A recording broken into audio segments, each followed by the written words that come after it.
بسم اللہ الرحمن الرحیم۔ السلام علیکم۔ کیا لگتی ہے وہ میری، اس کا کیا رشتہ ہے مجھ سے؟ مزمل ہوٹل کے کمرے میں اپنے ہی خیالوں میں کھویا ہوا تھا۔ 2 بجے اس کی جرمنی سے آئے ہوئے کلائنٹ کے ساتھ میٹنگ تھی۔ میٹنگ پوائنٹ ایک 5 اسٹار ہوٹل کی لابی تھا۔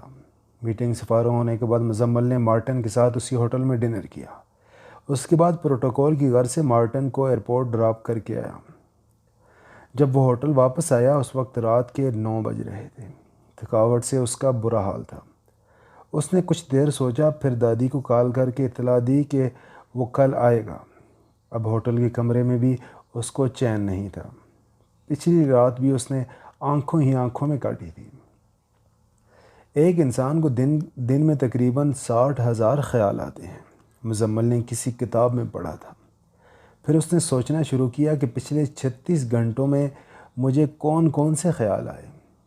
مارٹن کے ساتھ گزارے تقریباً 7 گھنٹوں کے علاوہ اس نے صرف ماہم کے متعلق ہی سوچا تھا۔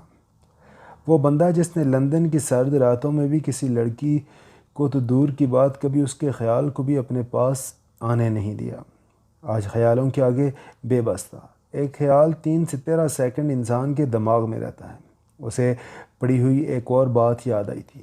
یہ خیال نہیں ہے مزمل بیگ نے ہوٹل کے کمرے میں لگے ہوئے بڑے سے شیشے میں خود کو دیکھتے ہوئے خود کلامی کی۔ کیا یہ اس کا اورا ہے؟ وہ پھر خود کو دیکھتے ہوئے بولا، مگر اورا تو 8.5 میٹر تک ہوتا ہے۔ یہاں سے معراج کے کوئی 450 کلومیٹر تو ہوگا۔ مزمل نے خود سے اندازہ لگایا، اور ماڈل ٹاؤن سے 72 کلومیٹر ہی ہے۔ اس بار اس نے یقین سے کہا تھا، پھر یہ کیا ہے جس نے میرا سکون برباد کر کے رکھ دیا ہے؟ اس نے خود کی پریشانی خود ہی سے پوچھی۔ آج اس کی ملائم آواز میں خرخراہٹ آ گئی تھی۔ اس کا شانت رہنے والا رخسار بے چین تھا۔ کیا میں بیمار ہوں؟ اس نے خود ہی سے اگلا سوال کیا۔ ضرور یہ کوئی سایہ ہے، یا پھر کسی نے تم پر کالا جادو کر دیا ہے۔ اس کے دماغ میں ایک خیال یہ بھی آیا۔ اس نے کچھ دیر سوچنے کے بعد خود کلامی کی۔ ہو سکتا ہے، یہ بھی ہو سکتا ہے۔ پاکستان میں تو ایسا بہت کچھ ہوتا ہے۔ مزمل بیگ، تو اتنا ضعیف الاعتقاد تو نہیں تھا جو استہانوں، جوتشیوں، نجومیوں اور جادوگروں کے پاس جاتا پھرے۔ اس کے اندر سے آواز آئی، پھر یہ کیا ہے؟ وہ اپنی خود کی آواز میں شکست و ریخت سے چلایا۔ اس کا بلڈ پریشر ہائی ہو چکا تھا، دماغ نے کام کرنا چھوڑ دیا تھا۔ اس کے ماتھے پر شکنیں تھیں۔ دل نے موقع کا فائدہ اٹھایا اور ہولے سے بولا، مزمل صاحب، آپ کو محبت ہو گئی ہے۔ نہ تو آپ اس جذبے کو سائنسی پوائنٹ آف ویو سے سمجھنے کی کوشش کریں اور نہ ہی دیسی طریقے سے۔ صرف مجھ سے پوچھیں، اس کا جواب صرف میرے پاس ہے۔ دل نے جلدی سے اپنی بات ختم کی۔ اسے ڈر تھا کہیں دماغ کو ہوش نہ آ جائے۔ مزمل کھڑا تھا۔ اس نے سائڈ ٹیبل سے پانی اٹھایا اور ایک ہی سانس میں گٹا گٹ کافی سارا پانی پی گیا۔ تھوڑی دیر بعد اس نے خود کو کافی بہتر محسوس پایا۔ اب وہ کافی حد تک پرسکون تھا۔ نیند پھر بھی اس سے کوسوں دور تھی۔ کچھ دیر سوچنے کے بعد اس نے اپنا سامان اٹھایا اور ہوٹل سے چیک آؤٹ کرایا۔ تھوڑی دیر بعد وہ گاڑی ڈرائیو کر رہا تھا۔ رات کے 1:30 بجے وہ موٹر وے کی بجائے جی ٹی روڈ سے سفر کر رہا تھا۔ اتنا لمبا سفر اسے خود بھی پتہ نہیں چلا کیسے طے ہو گیا۔ تقریباً 5 بجے کے قریب اس نے اپنی گاڑی سیرامکس کی بند پڑی فیکٹری کے ساتھ پارک کی تھی۔ فجر کی اذان کی ہلکی ہلکی آواز اس کے کانوں میں پڑی۔ اس نے گاڑی کا دروازہ کھولا تو اذان کی آواز واضح سنائی دینے لگی۔ حکیم صاحب فجر کی اذان دے رہے تھے۔ وہ مسجد کے اندر چلا گیا۔ وضو کرنے کے بعد جب وہ مسجد کے ہال کے اندر داخل ہوا، حکیم صاحب کی نظر اس پر پڑی۔ مزمل بیگ۔ حکیم صاحب نے مزمل کو دیکھ کر صرف اتنا کہا۔ مزمل کے چہرے پر پھیکی مسکراہٹ ابھری۔ وہ بولا کچھ نہیں۔ مزمل فجر کی سنتیں پڑھنے لگا۔ اس دوران مسجد میں نمازی آنا شروع ہو گئے تھے۔ فجر کی نماز حکیم صاحب نے پڑھائی۔ 5 مقتدیوں میں سے 5واں مزمل تھا۔ حکیم صاحب اور گلاب اس مسجد کے پکے نمازی تھے۔ فجر اور مغرب کی نمازوں میں 2-4 افراد اور کچھ بچوں کا اضافہ ہو جاتا تھا۔ گلاب نے غور سے مزمل کو دیکھا، ہاتھ ملایا اور چلا گیا۔ حکیم صاحب کو تشویش ہوئی مزمل کو دیکھ کر، پھر بھی وہ خاموش ہی رہے۔ سارے نمازی جا چکے تھے، صرف حکیم صاحب اور مزمل مسجد میں بیٹھے تھے۔ مزمل نے حکیم صاحب کو سلام کیا اور چل دیا۔ مزمل نے مسجد کے بیرونی دروازے سے نکلتے ہوئے نگاہ اٹھائی۔ ماہم پہلے سے کھڑکی کھولے کھڑی تھی۔ اس کی بری آنکھوں میں سرخ ڈورے تھے۔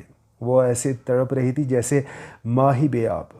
مزمل نے صرف اسے ایک نظر دیکھا، ایک نظر ہی سے اس کی آنکھوں میں نور اتر آیا تھا۔ دل کی دھڑکن تیز تھی پر اس کو قرار مل گیا تھا۔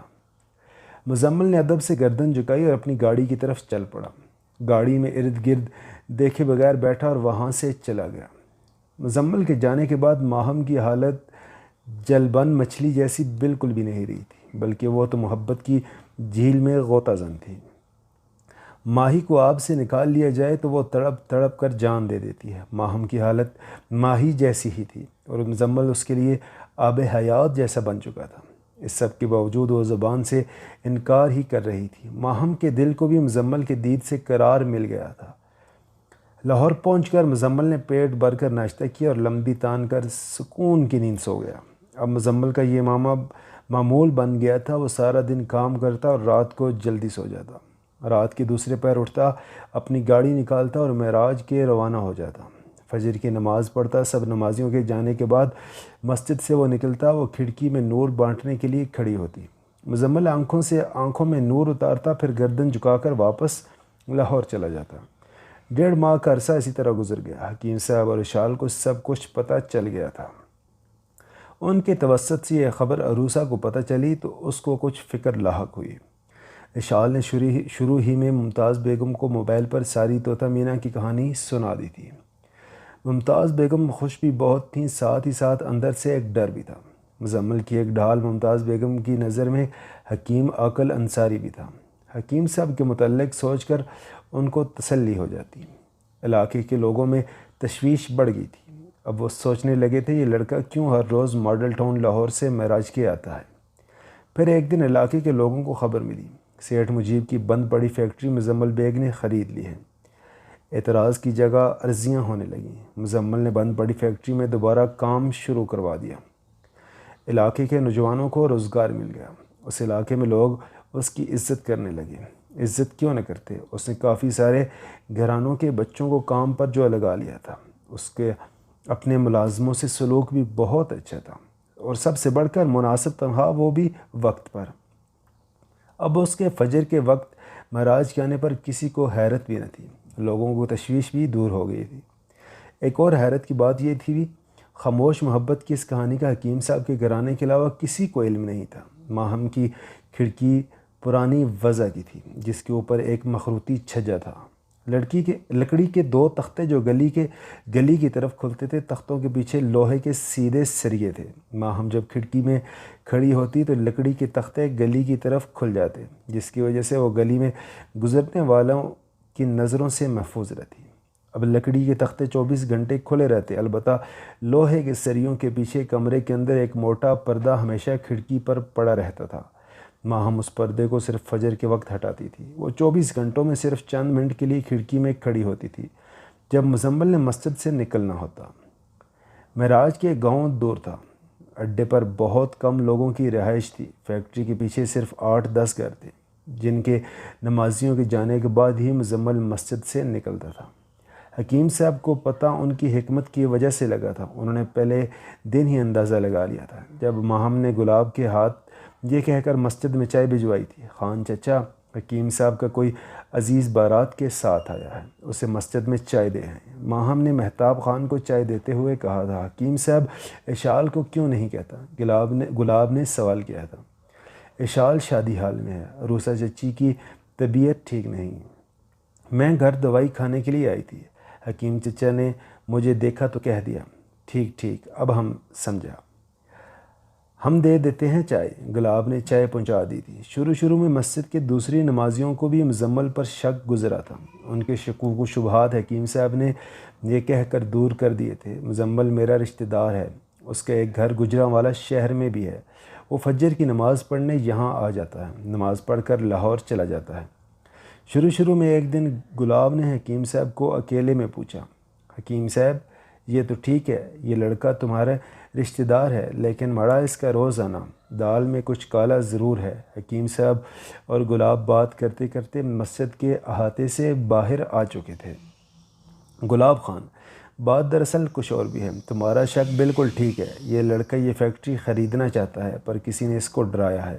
یہاں فجر سے پہلے جنات چکر لگاتے ہیں، اس لیے یہ ہر روز فجر کے وقت خود آ کر دیکھتا ہے۔ یہ بات تو سراسر جھوٹ ہے، ہم اتنا سال یہاں چوکیداری کیا ہے، ایسا تو کچھ بھی نہیں ہے۔ ہم مزمل صاحب کو خود بتائے گا۔ نہیں گلاب خان، اسے خود تصدیق کرنے دو۔ ماڈل ٹاؤن میں مزمل کے گھر میں بھی ممتاز بیگم کے علاوہ سارے ملازم حیران تھے کہ مزمل صاحب فجر سے پہلے کہاں جاتے ہیں۔ ممتاز بیگم نے سب کو سختی سے منع کیا تھا کہ وہ اس بارے میں مزمل سے کوئی بھی سوال نہیں کریں گے۔ فیکٹری خریدنے کے بعد مزمل کی روٹین میں ایک اور فرق بھی آیا تھا۔ وہ مسجد سے نکلتا، ایک نظر ماہم کو دیکھتا، کبھی لاہور واپس چلا جاتا اور کبھی اپنی فیکٹری میں چلا جاتا، مین گیٹ کی طرف سے جو مین جی ٹی روڈ پر تھا۔ دوپہر 12 بجے تک فیکٹری کے معاملات دیکھتا، پھر لاہور چلا جاتا۔